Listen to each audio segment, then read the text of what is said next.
サイクルですね。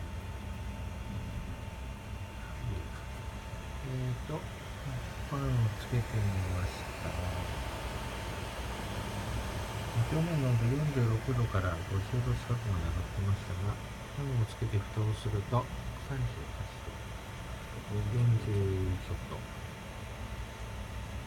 多分 10% 以上熱を落としてます。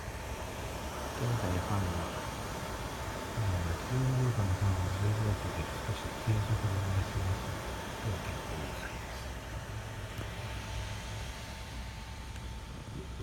裏側に穴を開けて水を抜いてます。